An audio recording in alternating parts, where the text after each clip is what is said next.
Welcome to Like Pigs in Space, an arts and culture podcast. I'm Aaron Mason. And I'm Max Mason. And here we are recording in a different way because we are on opposite sides of the planets this week. Right. It's crazy. Yeah. So I am at 7 o'clock in the morning where I am, and you're at what time? 5:30. 5:30 p.m. p.m. Yeah. Yeah, and I'm 7 o'clock a.m. So that's fun. So I'm in India, and that part is already fun. And then as we were sitting at I guess it was dinner. It was like a early dinner last night with a whole bunch of people. US and Israel attacked Iran, and guess what?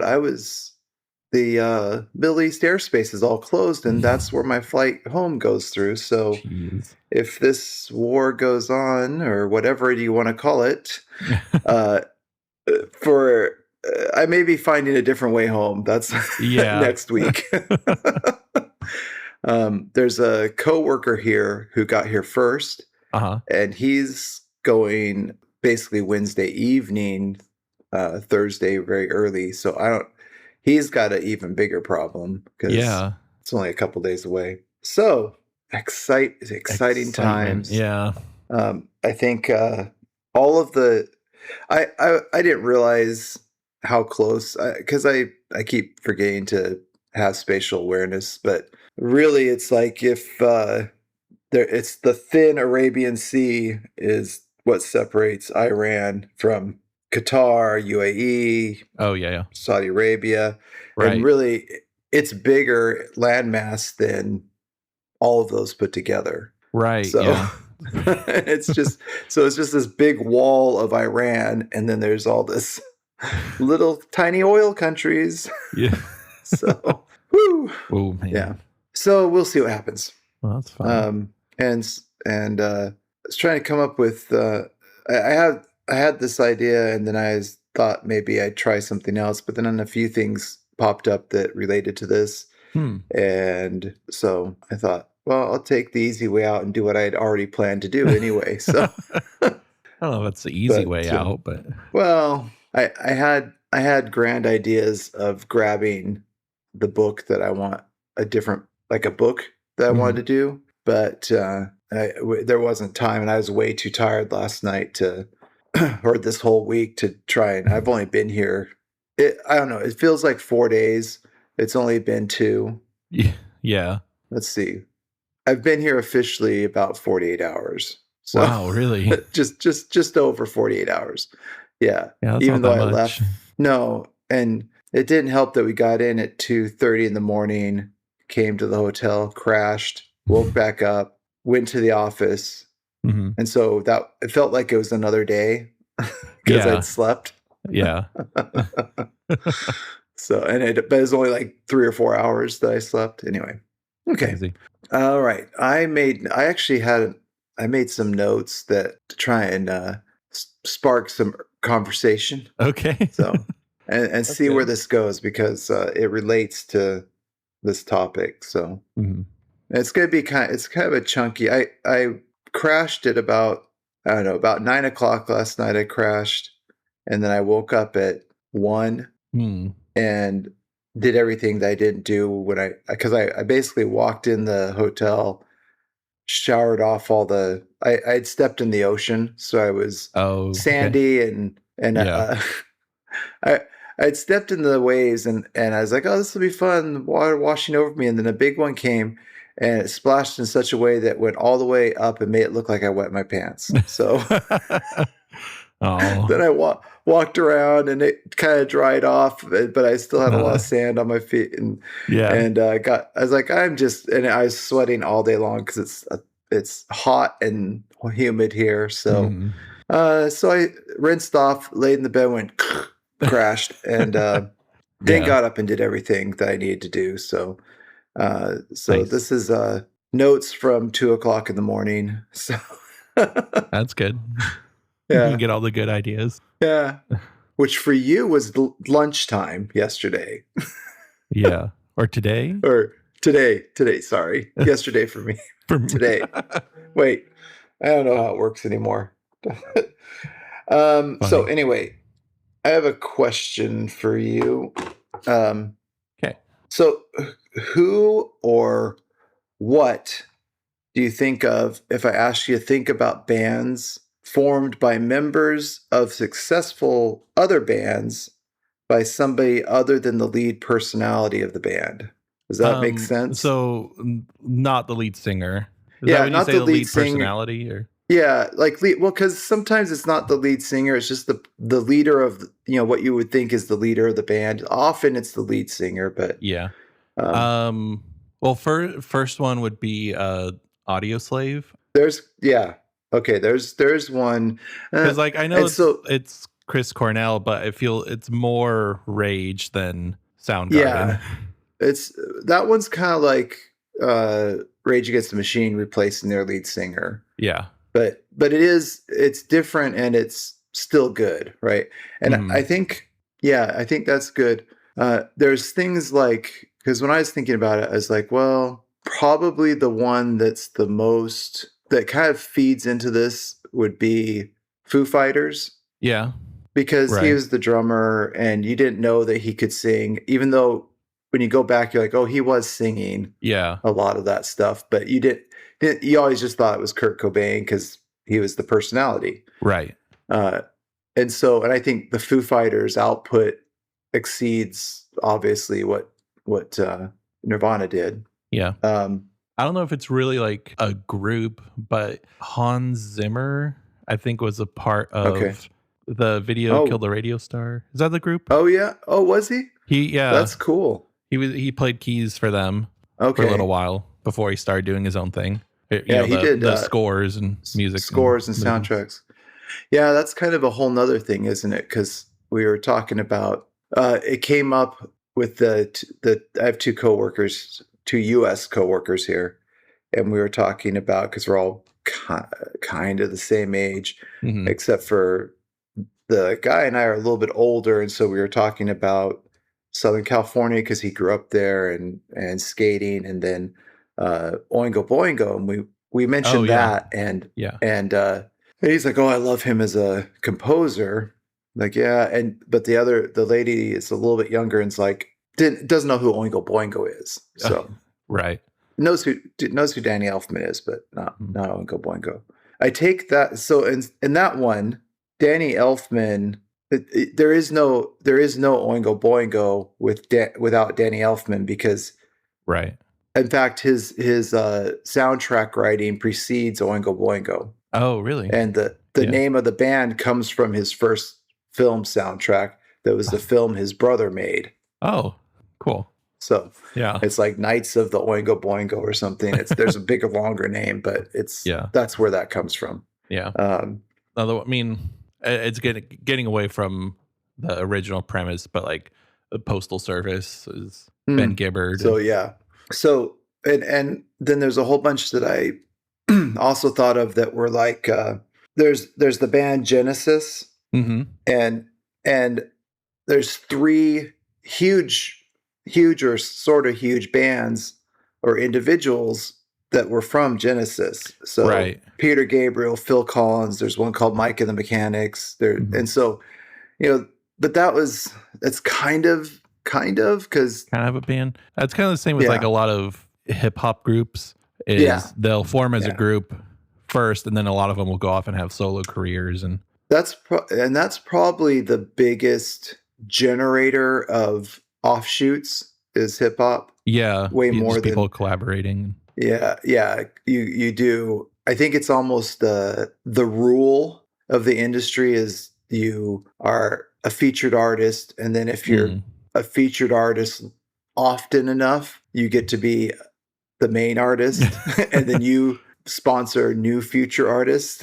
It's like this sponsorship program.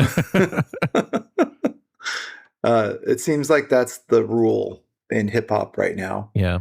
There's a lot of them too. Like there's the one I think of is like the Kids See Ghost group, which is Kanye West and Kid Cudi. Yeah. Who kind of, they had their own separate careers and then formed this group once, and then never again. Yeah, so there's a lot of those. That's a whole separate thing. Is those are like super groups that do that kind of thing. Yeah.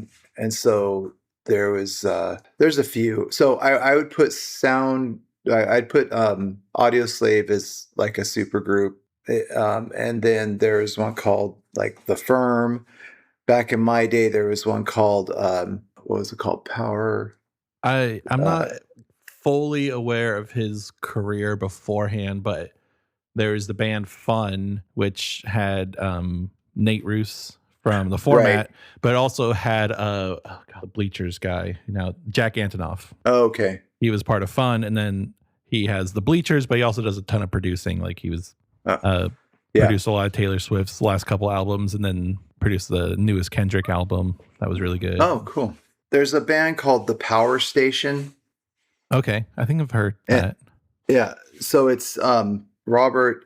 It was folks from Duran Duran and Robert Palmer, and so it was kind of like a little bit different Duran Duran. Yeah. So would it be giving away what you're talking about if I said New Order? Nope. Okay. That's and so I think New Order goes into so. Power Station would be supergroup. New Order goes into the kind of Audio Slave just thing. Replacing. Yeah, replacing. And Duran. Yeah, so there's two, John Taylor and Andy Taylor of Duran Duran, and there is Robert Palmer, and that was a little side project type of thing. I think they go in that kind of realm, and then like Paul McCartney and John Lennon would be more like a Genesis thing where they were all already fantastic leaders of the group anyway. Yeah, right.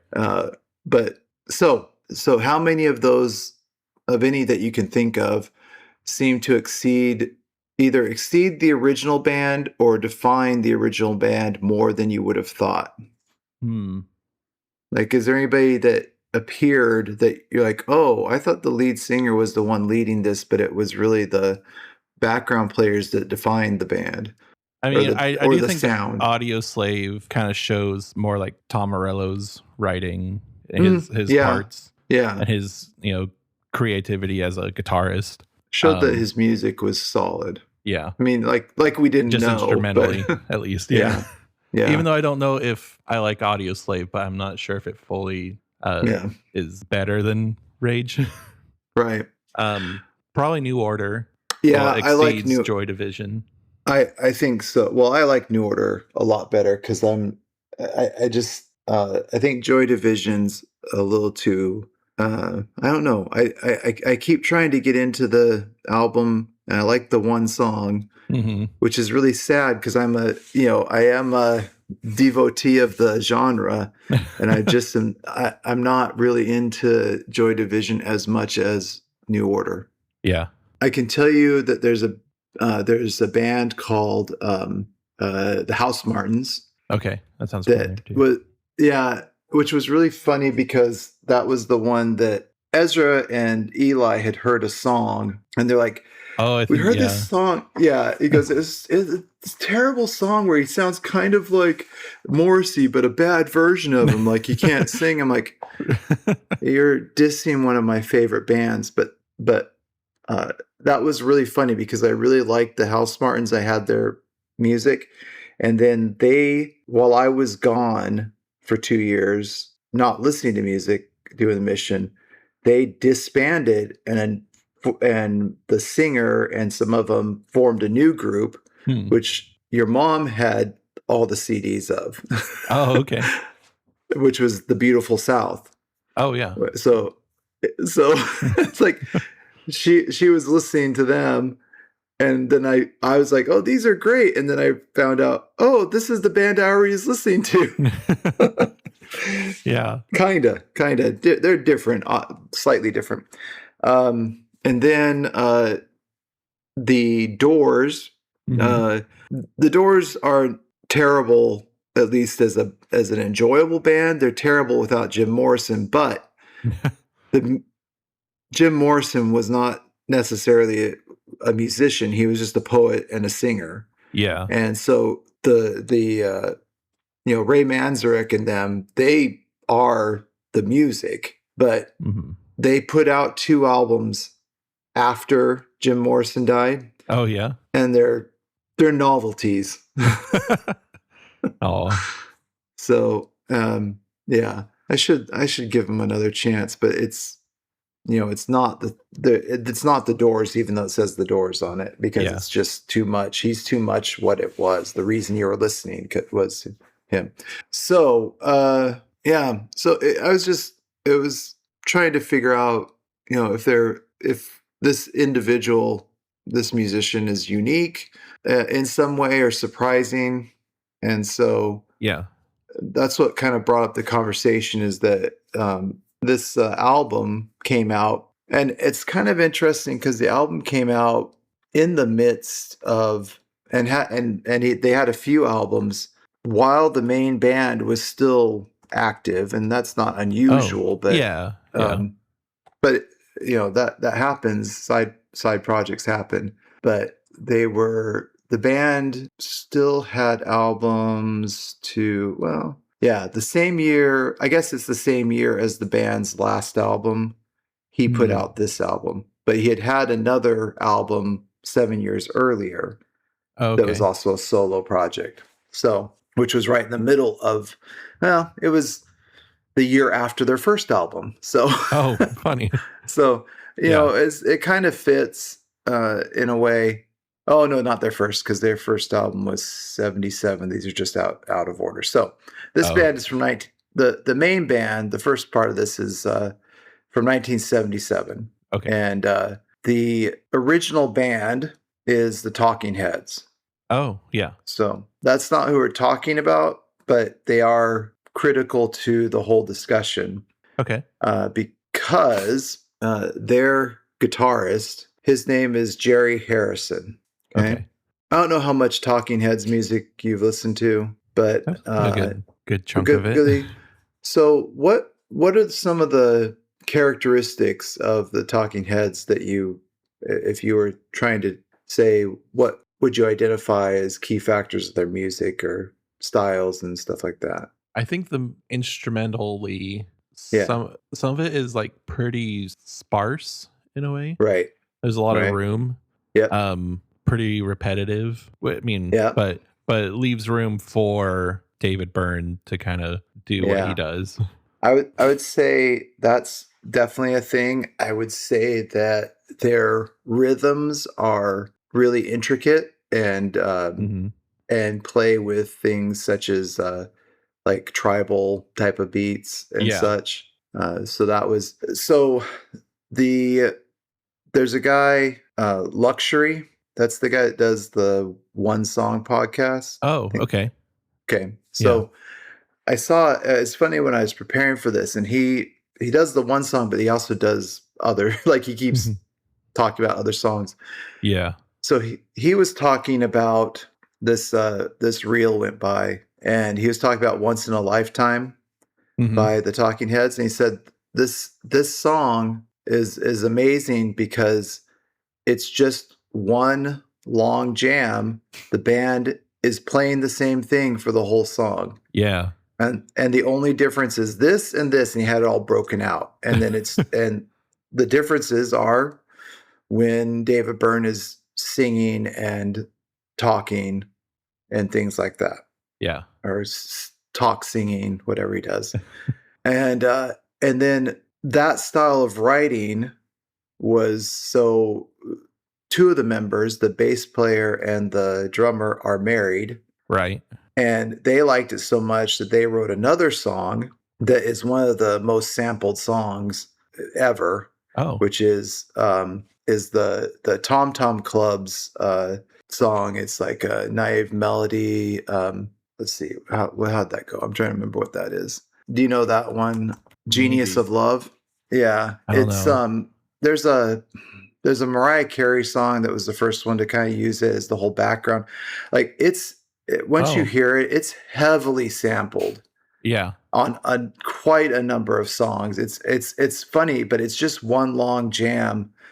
And even on the Stop Making Sense video, the concert video, like we're we're gonna take a break right now and change into the Tom Tom Club. And Right. Yeah. and then they played that song, and David Byrne sings on. So it was nice because it was kind of an amicable thing, but it was so he sang on that song in the film, but he wasn't. But it's also Tina Weymouth, who's the bass player, Right. does most of the lyrics. He just did some kind of call and response.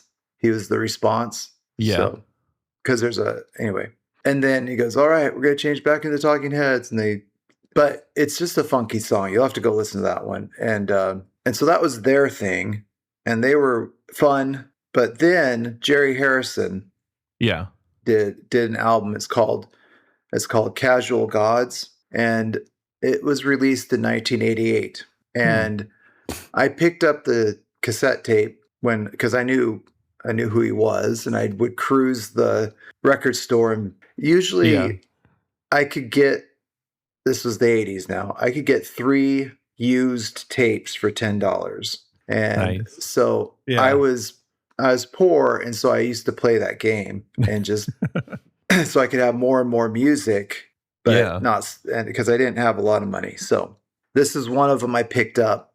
And what's struck me as I listened to it and kept listening to it is that he is one of the defining sounds of the Talking Heads as the guitarist, and all of the drum beats and the David Byrne and everything really relies heavily on his guitar and his style of guitar and his style of music building.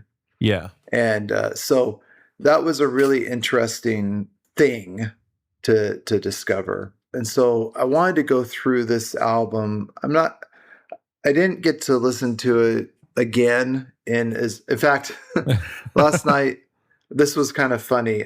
I was listening to headphones on, which I probably haven't done very often because I just put on my boombox and play it. Yeah. I was playing it and I was like, oh, that's weird. There's a phone busy sound in the background of the song that fit with the song.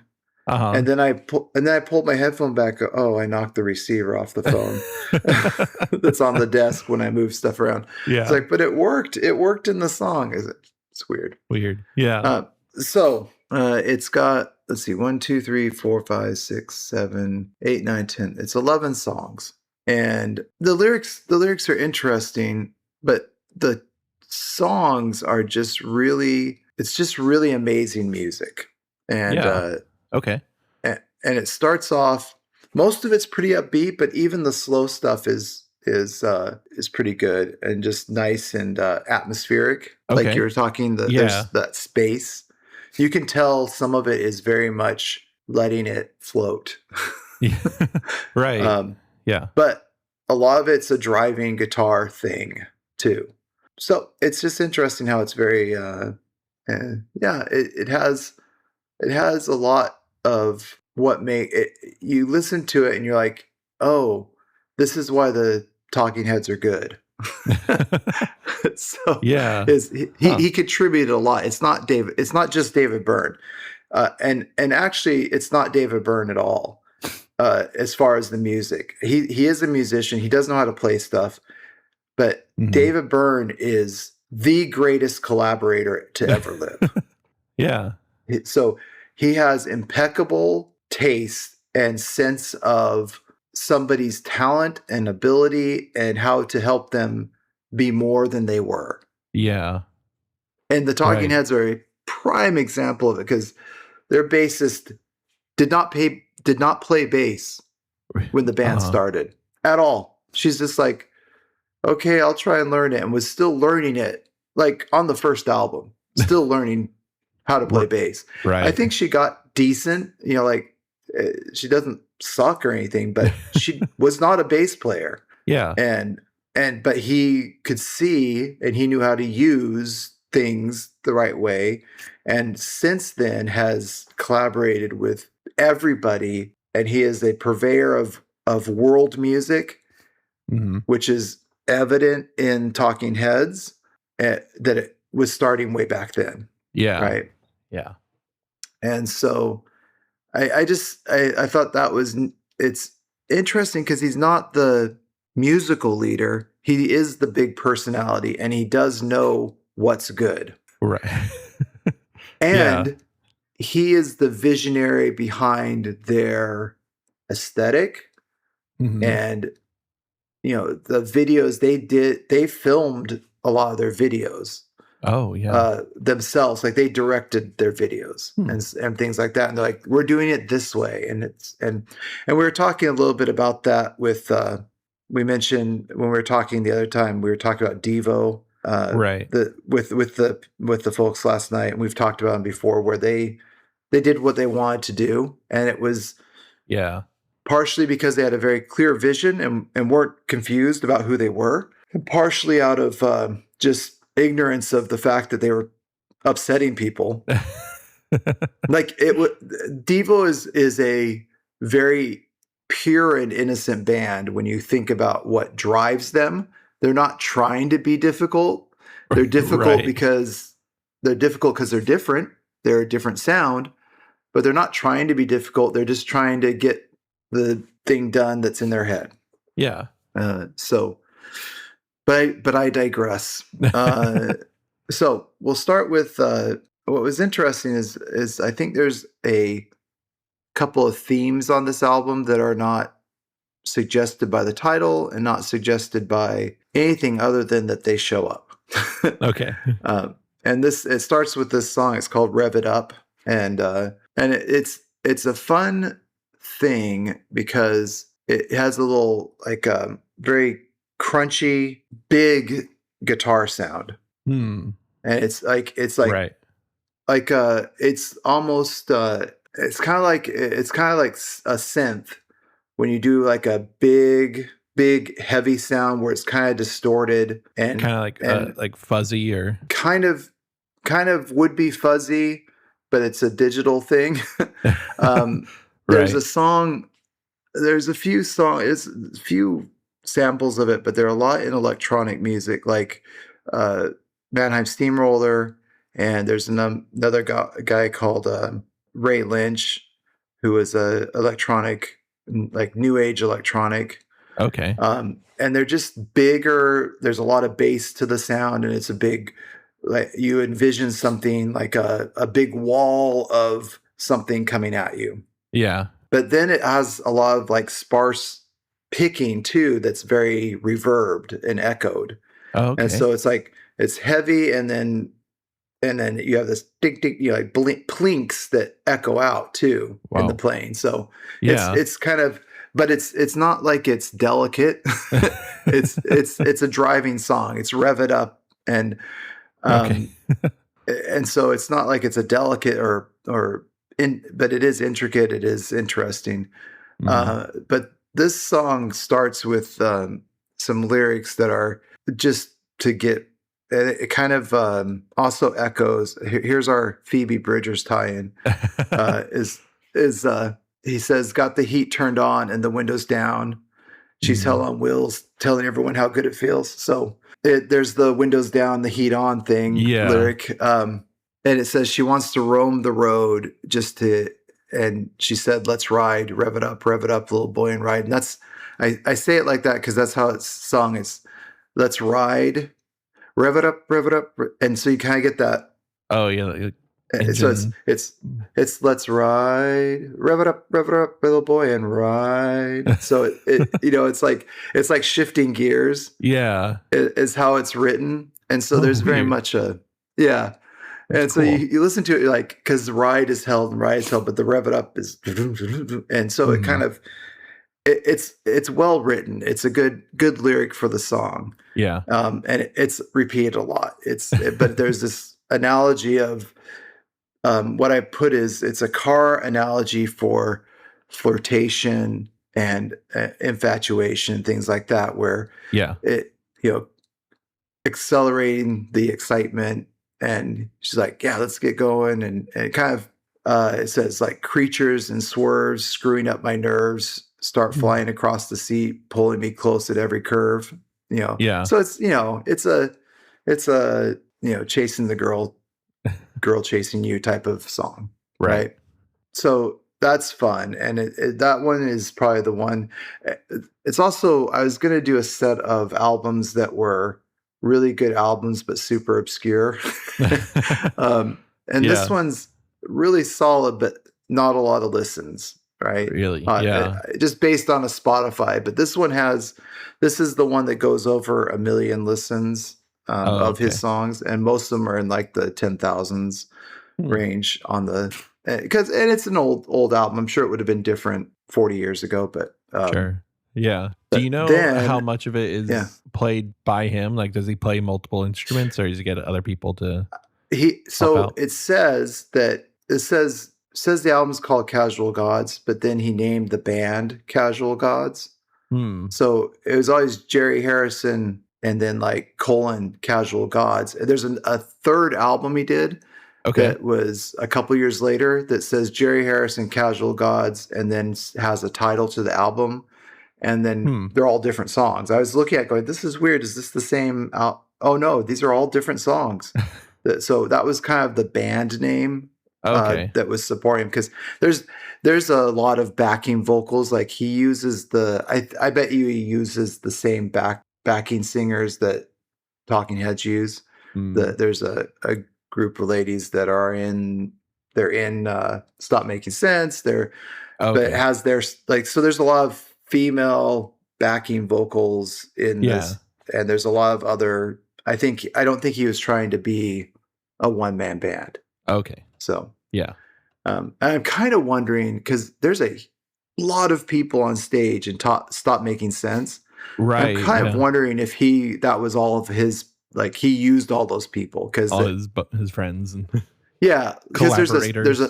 there's a second drummer, there's Oh another yeah. guitarist, there's other backing musicians, there's keyboard players, other keyboard players. So Hmm. I'm kind of wondering if it's not just, hey, we support Talking Heads, but we also let's do this other side project, type of thing, Yeah. because they're winding down, or I don't know. But that's good. And then it slows down to it's called Song of Angels. Hmm. And so I think really the two themes are like power slash cars Hmm. and lost love or fading love. So there's gaining love and rev it up. Yeah. And then this one's losing lost love. It says lost love leads to being angels. So, Okay. um, Yeah. it says stuff like it seemed too late to say I'm sorry. It's too late to make things right. When I came home to family, and I began to see, I looked over and over, and I wanted to feel you were there with me. So, it's sad. Right. But that's also part of this album is it is dark. Like it's a Hmm. darker tone. It's not dark like subject matter until the very end, but it's Uh-huh. not to give as a little Spoiler. teaser spoiler, but it's just got a heavier, like it's a dark tone to it. Hmm. It's not while it is energetic, it's not necessarily a happy album. Yeah. Like happy you feel some darkness in it. So Okay.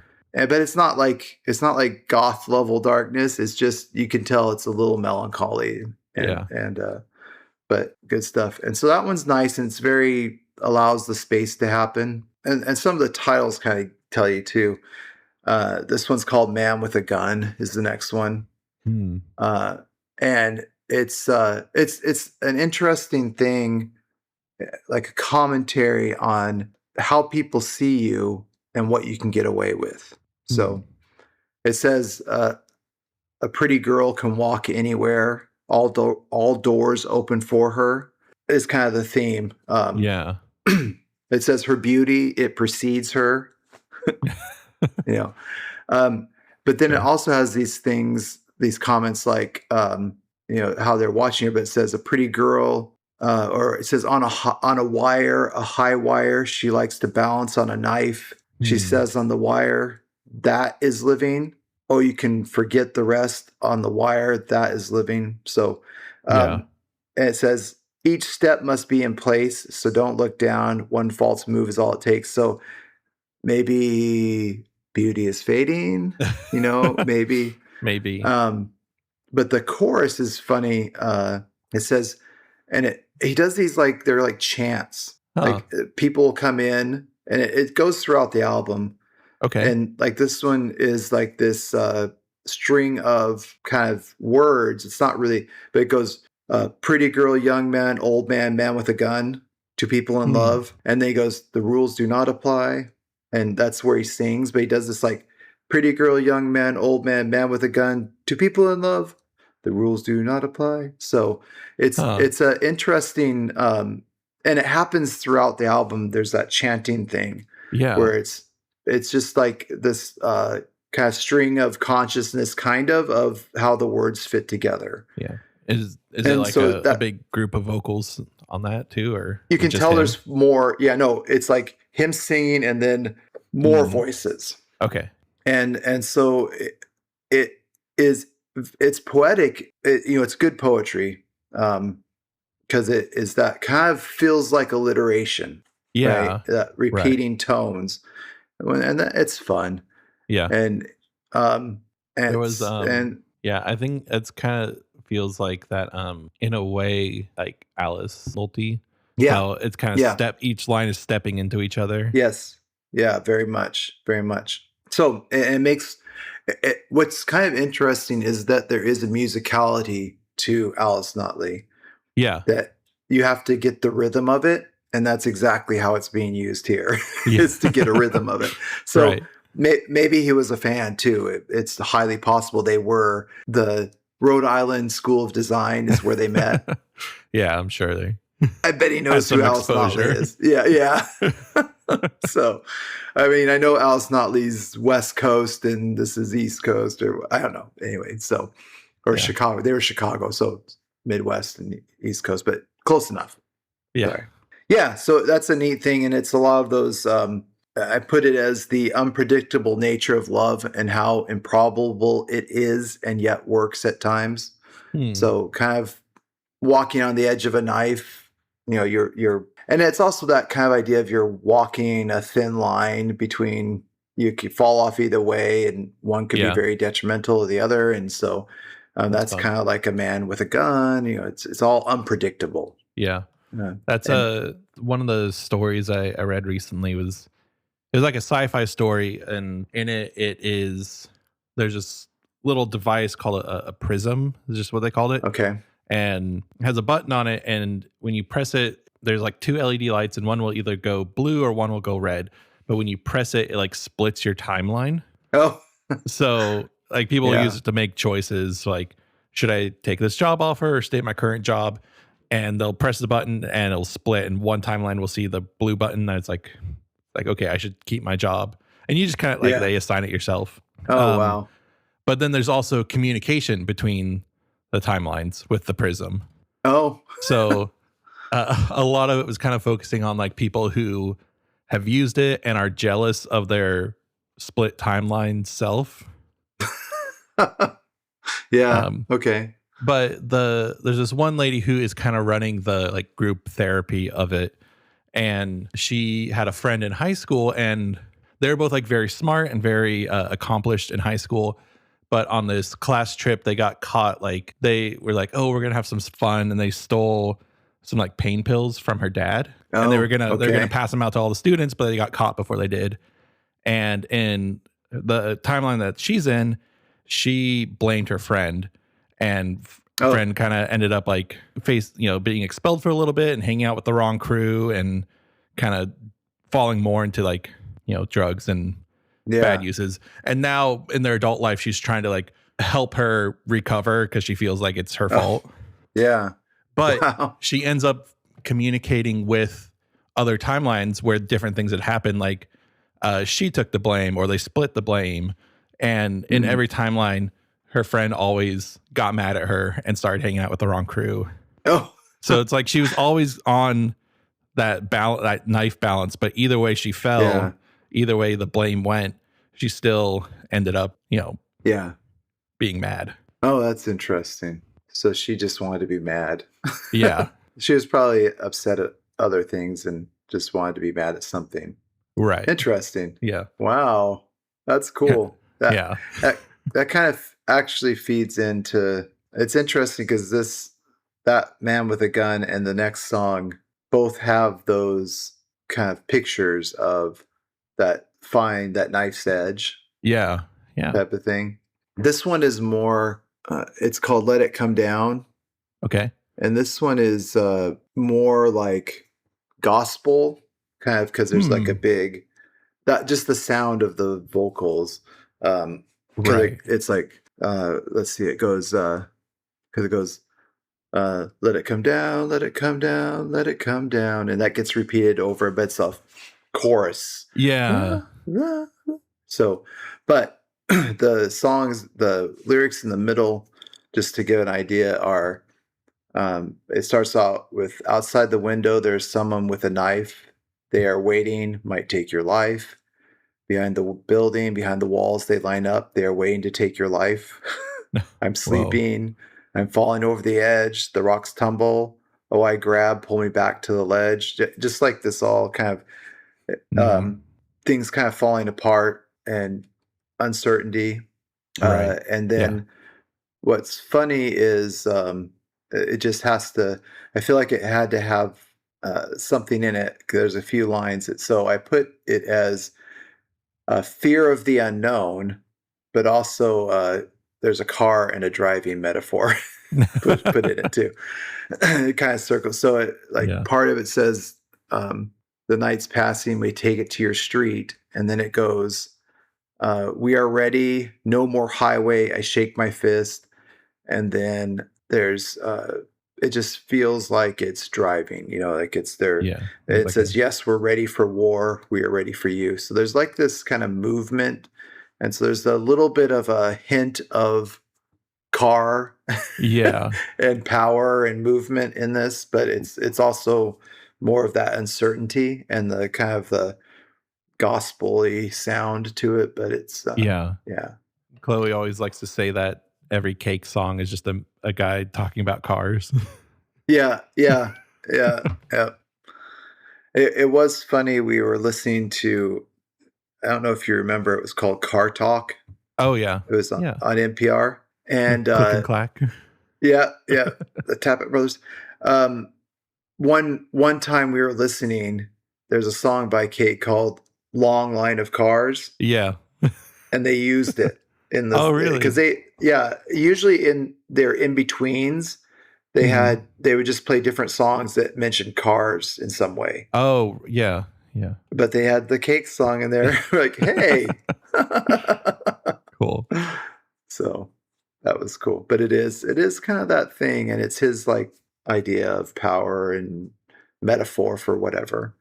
So there's that. And then this one, and this is such a fun song, but such a goofy idea Okay. because I don't know. So it's called Cherokee Chief, Okay. but it's not about a Native American Cherokee chief. It's about the car. It's a Jeep. Yeah. Yeah. That's what makes it obvious is and the Cherokee Chief was a bigger, like kind of like a Suburban. It's a big car. Okay. But it says, it starts out, and this one's crunchy and heavy. Like like it has a lot of big sounds in it. Cool. And it needs it. So this is definitely a car metaphor, definitely power metaphor. Also kind of dark because it starts off with got a bulletproof window, 2 inches of steel. Nothing gets to me, sitting at the wheel. Got a big gun on the top. Watch out down below. No place in this jungle. No place I can't go. Huh. So, More and then driving. yeah, yeah. Well, and then it's just like more driving, and then let me get down because he's like, there's another one that's kind of dark, but it says, "Don't inquire about your family. Don't ask to see the picture of the dead. I don't go nowhere. I don't go anywhere without my Cherokee Chief." So Nice. Yeah, Yeah. it's a pretty dark and heavy song, and then it has another kind of gospelish, large choir-ish thing for the chorus Yeah. where it changes, and it's more of a chant. It goes, "I am the night warrior. I do what has to be done. When I look in your eyes, there is no place to run." But it's like chanted, Yeah. "I am the night warrior," like that tone. And it's Okay. that, so it's like a stereotypical Native American chant.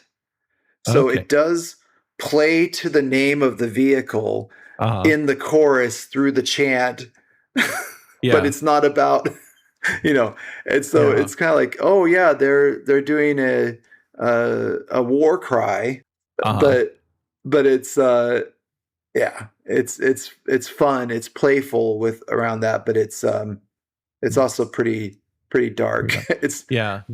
It makes me wonder, like, maybe you'd heard of or knows of some, like, serial killer or something who drove a Cherokee or I think it's more military Oh, because okay. he's like bulletproof window, 2 inches of steel knee. I saw he goes says, but an M16 is a call girls call. So it talks about M16s. It talks about they'll play on in Puerto del Diablo. So like it suggests the Mm. South American war torn region. Oh, And okay. Yeah. so, yeah, and distant thunder, meaning probably, bombs or something. Oh, okay. Um, Yeah. yeah. So I think it's more in that whole warrior theme. Mhm. So, and then at the end, it's just repeating that chorus like several times. It says repeat chorus to fade. So, yeah, so it's a pretty, it's playful. It's a really fun sounding song, and then you start listening to it. It's pretty dark, but it's still fun. Yeah. Yeah. But Yeah, there's a lot of, like, Sufjan Stevens songs that are like that, where it's like, this is very nice and chill and fun to listen to, but then, like, the yeah. song title's like John Wayne Gacy. Oh wow. Like, Oh this is such a geez. pretty song to be Yeah. about that guy. Yeah. Yeah. Yeah. That's funny. So we'll kind of push through some of these. That's kind of a highlight. The next song is called "A Perfect Lie," and I Hmm. wrote that it could be called "Here's a Poem About Dealing with a Narcissist." So, Cool. um, it says, "You stood up, I fell down. I was so uneasy. You made your move. What you do to me, I know you know what you're doing, and I'm taken by a perfect lie. Who taught you how to do that?" Hmm. So, it kind of like telling somebody they're lying, and you can kind of see it, but it's destabilizing, Yeah. right? Which speaks to the dark nature of the whole album. It is a sense of instability throughout it. Mm. So Yeah. that's good. Um, so this one, the the perfect lie is like a jam Okay. through it, just and kind of upbeat. And it's funny because then the next song is "Are You Running?" Hmm. Uh, the previous song stops, and then this one starts up again. You're like, this kind of sounds like what it sounds like is it's the same, like they paused, but it's the same jam, but trimmed down, a trimmed down transition, and then a Mhm. slower beat when they come back. But it's Huh. and so it's interesting because it doesn't sound like, oh, you're just playing the same song, but it does sound like it's the same jam. It Hmm. has they have a similar tone, but it still works because it doesn't sound like they are just rewriting the same tune. Yeah. It's a change, Yeah. but It's crazy it's how, like, yeah. something like that can really, like, change a song. Like, I was learning again with the Phoebe Bridgers. I was learning a few of her songs, and I learned Scott Street and was learning the Graceland too. Oh yeah. Um, and I realized, like, oh, these are the exact same songs, just the chords are shifted once. It's like Yeah. it's the same chords in the same order, but the Yeah. first one is like the which one is on one is Oh, different. that's funny. But then they sound like completely different songs, even though they kind of have similar aesthetics to them. And That's really cool. That's yeah. cool. Yeah, it's interesting how he transitioned it. And I think this is the era of albums, so I think they Mm, knew what the sound was. They would have been looking at it as a whole album. yeah. Do you know if that would have been like where the record flip was? Let's I see. don't know how in the middle it is. Yeah, it could have been totally. That'd be a fun way It's to like connect the two yeah. sides. I'm wondering. I don't have the tape, but anymore, or yeah, that could be it. That could be the transition is where that is, because it's right about the right. It's 6 songs in. And Mm. then there's 5 more to go. Oh yeah. Yeah. Uh, 1, 2, 3, 4, 5. Yeah, yeah. So that could easily be. I think though. I think Cherokee Chief ended off that. I don't know. I'll have to Okay. look sometime. Yeah.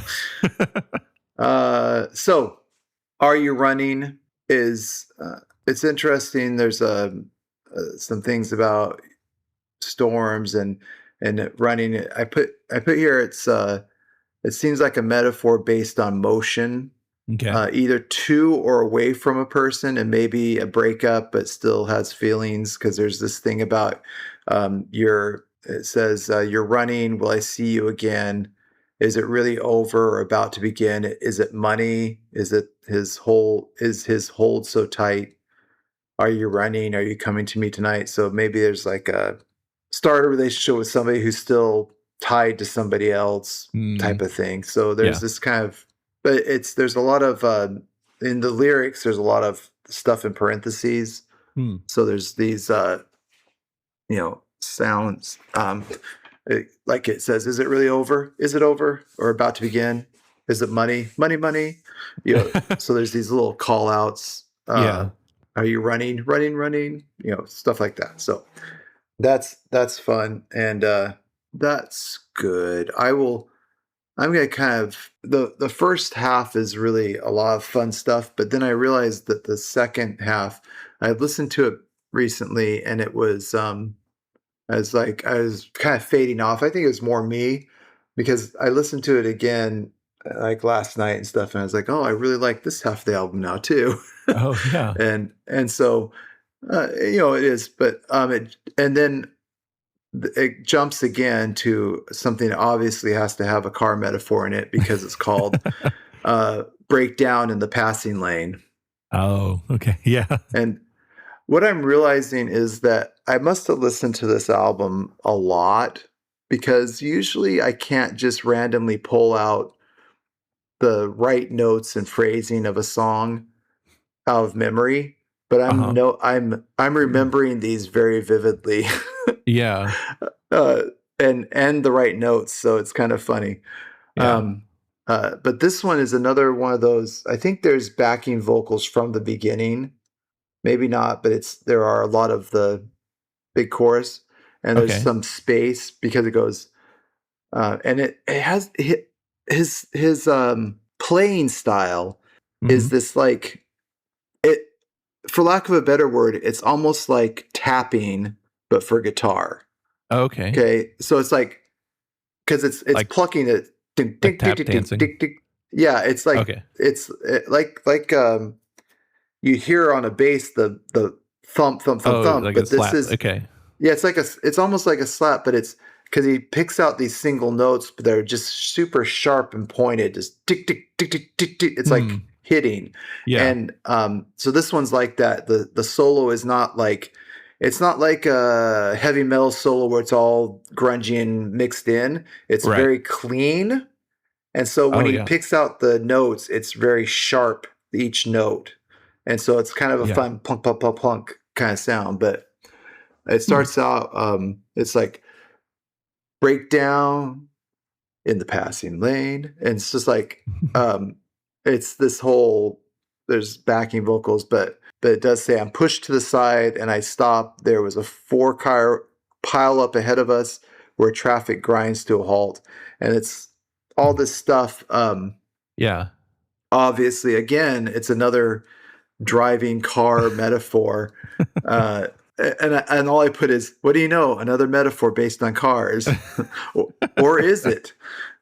Because it is based on cars, but it's obviously heading towards a breakup. So that crash metaphor, Yeah, comes out with I'm tired of talking and trying to explain. I'm tired of talking. You know, two can play this game. The one time you're lucky on a roll. The one time you're lucky, you went and let go. So like, there's some anger there. there's something Like, their there. relationship's crashing, right? Yeah. Like, car radio is about his car radio getting stolen, but it's not. Yeah. That's it. And then the end of it is a lot of breakdown in the passing lane, and then breakdown. Like, they're repeating that, but the chorus, breakdown, and it's kind of like that. It's kind of like a breakdown and over again. So it's kind of that funny. It's reminds me of something else where the music plays, and then you get that coming in, and then it plays that same tune, and then it's just like highlighting that, just saying breakdown until it fades out. Okay. So there's a lot of music there, and so that's not like breakdown. It's breakdown, breakdown. So it goes and does it, and so that's kind of how it fades out. So good songwriting, good, interesting. Like, none of the songs are verse, chorus, and there's always, almost all of them are verse and chorus and a transitional or a weird end, like a different end, or some different I don't know, what do you call it when it's a bridge? There you go. They'll have a bridge or something like that. So the next one's called AKA Love. Okay. And I said, yes, it is a love song, but it's dark, like most of the album. And it says, let's see, how does it go? Where's the part? And this one is funny too, because it's not like a set number of verses and a chorus. It's a few verses and the chorus, and then a verse, and then so it's not even a standard setup. But it says, I used to watch as you were passing, unaware that I was there. I looked for change in your direction. I had to know that you cared. So there's kind of a confusion, but it says, and there's a lot of verse, and then it comes to a chorus that's also known as a feeling in my heart. It's also known to happen after dark. It's also known as love. It's also known as a feeling in my heart. It's also known as tearing me apart. It's also known as love. So that's what AK, that AKA means also known as. Cool. And I like that. So and so that's a bridge, but then it's like, oh, there's a feeling between us. I know it's real, but nothing's concealed. There's a feeling between us. It's got a name called love.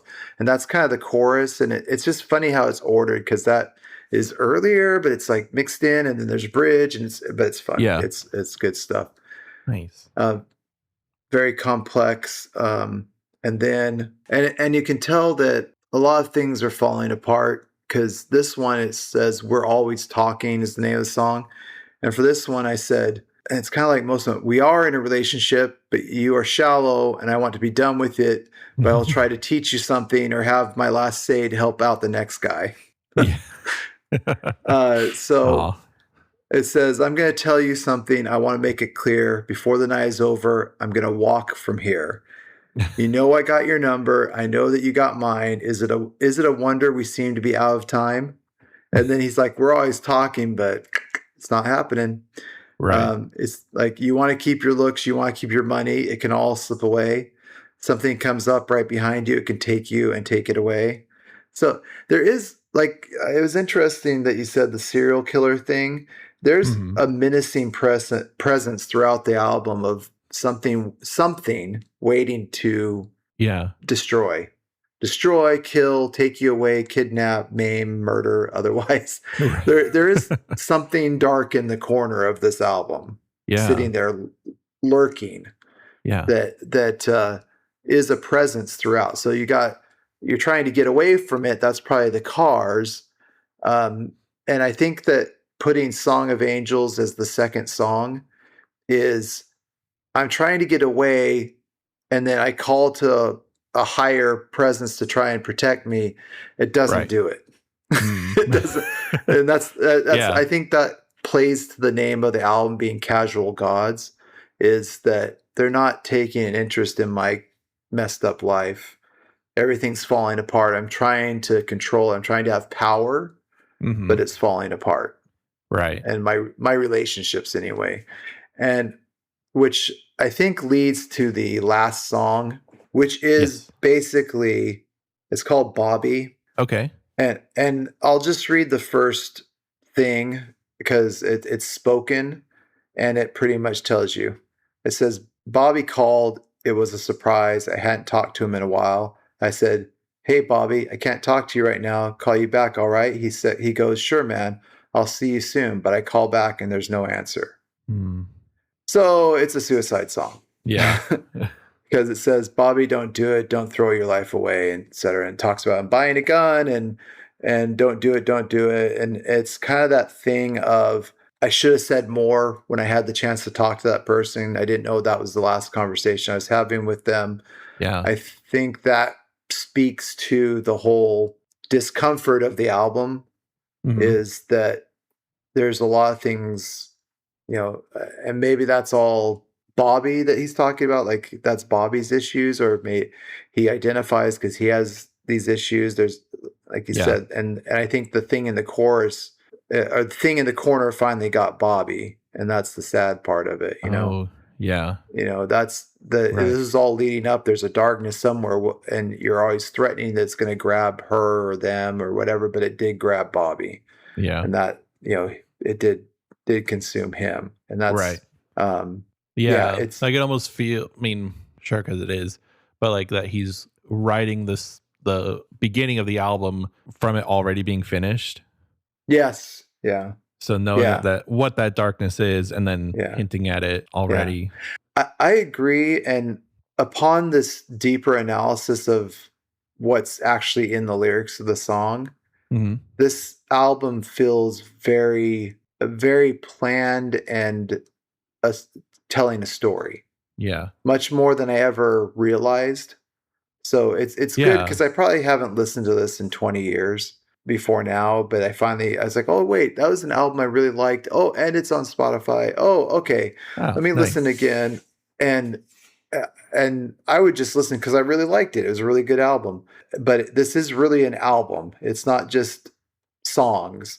It Yeah. really does tell a story, and it has a theme, and it is cohesive, Mhm. and it lets you know where the Talking Heads get their guitar sound from, because Yeah.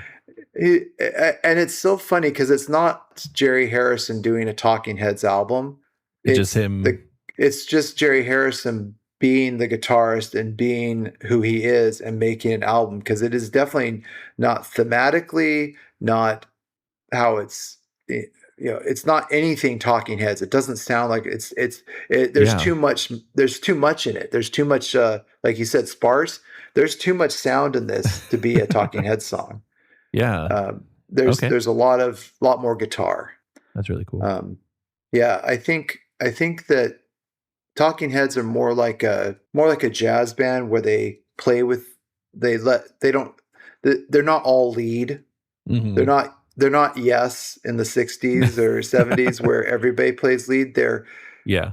They're playing to benefit the song. Right. Yeah. This is the music. It's not that it's being selfish.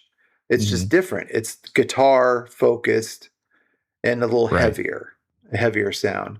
Yeah. And it's much darker, because even the Talking Heads doing Life in Wartime is still pretty upbeat and happy song. It's Right. it's not really as dark as it's a dark song, but it's not that dark. And these songs seem pretty, seem about relationships, and then you read it and it's very dark. It's very Yeah. heavy. And Yeah. so Yeah, it almost feels like literary. in a way. Yes. Yeah. And like lots of albums tell stories, but this one actually feels like could have been a story first before an album. Yeah, it does, and it does have it has good poetry. It's not just words to fill the space, Mhm. and they're not simplistic. You know, like sometimes lyrics are sound really great, but if you read them, it's like, okay, that sounds really great with the music. Yeah, You know, right. Yeah. um, but yeah, these are some good stories and some good illusion, like literary tools put to Mhm. use here, which I was happy about. I think that he's a northeastern artist. He's going to have an elevated. He should have, because everybody there thinks they're. I don't know. I took poetry class. I had a northeast poet and a southwest poet. Yeah. Very very different. And you know, I mean, we've done a little bit of T.S. Eliot, and he just Yeah. there's a lot. That's the Northeast.